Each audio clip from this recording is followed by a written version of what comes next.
नमस्कार विद्यार्थी मित्रांनो, रिक्त पोलीस शिपाई पदाची भरती करा, लंके यांची गृहमंत्र्यांकडे फडणवीसांकडे मागणी। तर बघा,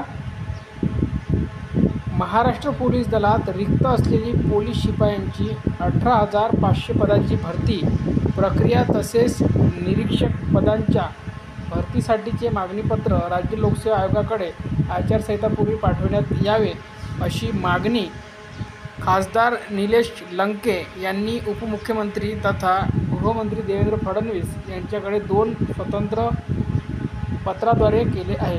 पोलीस शिपायांच्या 18,500 पदांच्या भरतीसंदर्भात पाठवलेल्या पत्रात म्हटले, आज रोजी गृह विभागाकडे पोलीस शिपायांची अनेक पदे रिक्त आहेत। ही पदे भरण्यासाठी आचारसंहितेपूर्वी जाहिरात प्रसिद्ध करावी, यासाठी परीक्षार्थी विद्यार्थी आपल्याकडे तसेच संबंधित विभागाकडे वारंवार मागणी करत असल्याकडेही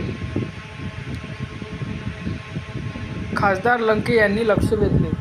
पोलीस उपनिरीक्षक पदाच्या भरतीबाबत पाठवलेल्या पत्रात म्हटले, महाराष्ट्र लोकसेवा आयोगाच्या 18 सप्टेंबर 2024 रोजी प्रसिद्ध झालेल्या जाहिरातीनुसार महाराष्ट्र अराजपत्रित गट व गट क सेवा संयुक्त पूर्व परीक्षा 2024ची जाहिरात प्रसिद्ध करण्यासाठी सुधारित मागणीपत्र लोकसेवा आयोगाकडे पाठवण्यात आलेले नाही।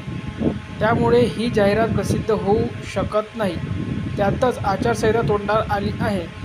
त्यामुळे सर्व स्पर्धा परीक्षार्थ्यांनी आपणाकडे व संबंधित विभागाकडे वारंवार मागणी केलेली आहे।